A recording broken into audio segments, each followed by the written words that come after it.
A reptilian confessed to me the reason we're feared. Most people don't get summoned to sit alone in a starship lounge with a Kareth war leader. I certainly hadn't planned for it.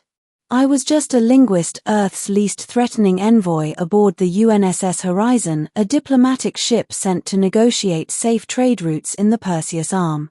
When the Kareth delegation came aboard, their presence filled the corridors.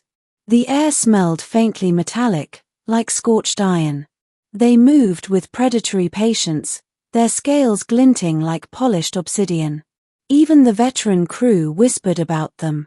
The Kareth were the galaxy's apex warriors, an empire older than humanity's first written words. And yet, somehow, they'd asked for me. On the third night of the voyage, I was led into the observation deck. The stars stretched out like an ocean of frozen fire. In the center of the room sat Vark Sal, over 2 meters of sinew and scale, eyes like molten emeralds. His claws rested lightly on the table, but everyone knew he could cut through steel with them. He gestured at the seat opposite. "Sit, human." I sat, heart hammering. "Ambassador Vark," I managed. "You have questions," he said in flawless English. His voice rolled like distant thunder. "And so do I. But tonight, I will speak. You will listen." He leaned forward slightly. "Do you know why my people, why all peoples, fear yours?" I blinked. I thought, we were the ones afraid. "You're stronger. Older. Your fleets." His jaw opened in a low hiss. It wasn't anger. It was amusement. "Yes. You fear our weapons. You fear our armies. But beneath that, you do not cower. You do not submit. That is why we fear you." I frowned. "I don't understand." "You will." His pupils narrowed to slits. "We call you Deathworlders." I'd heard the word whispered in spaceports, usually as a joke or insult. Hearing it from him made my stomach drop. "You come from a world that kills," he continued. "Gravity heavier than most homeworlds. Air thick with storms. Oceans full of predators. A land that burns and freezes in cycles. Poisons in your soil. Beasts in your skies. Yet you thrived. You adapted. You flourished." His voice deepened. "No other species would have survived such a cradle. We would not. The Ileri would not. The Lumerians would not. But you did. It made you harder. It made you hungry. It made you inevitable." I stared at him, speechless. He tapped the table lightly with one claw. "In less than 10,000 of your years, you rose from stone to steel to stars. You wage war upon yourselves and rise stronger. You suffer disasters and return harder. Do you know how that looks to us?" I swallowed. "How?" "Like an ancient predator reborn. Like something old wearing a young face." He held my gaze. "We have records older than your history. Long before you had words, we visited your world.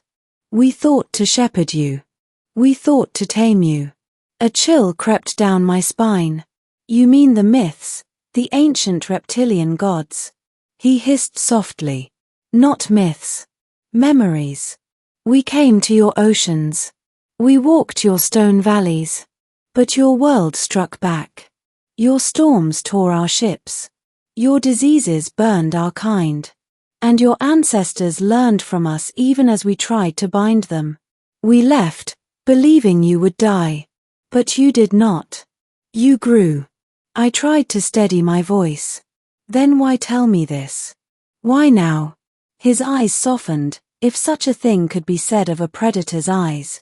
"Because the debate is ending.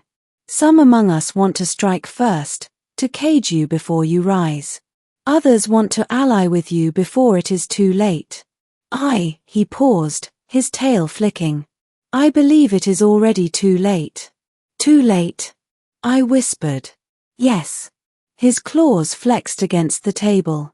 "We cannot stop what you are becoming. Even if we destroy your fleets, You will return. Even if we burn your worlds, you will rise again. It is in your nature. You are not like other species.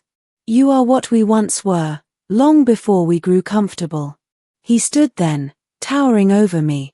For the first time, I realized he wasn't threatening me. He was tired. I confess this to you because you are still young enough to choose, he said. Power, resilience, adaptation, these can lead to greatness or ruin. My people lost our edge. We grew predictable. You have not. That makes you dangerous, yes, but it also makes you necessary. He looked out at the stars. The galaxy does not need another predator. It needs something more. I found my voice. You're saying, we're feared not for what we are, but for what we might become. His tail swept across the floor. Exactly. We fear you because you endure. You adapt. You become what the universe needs to survive.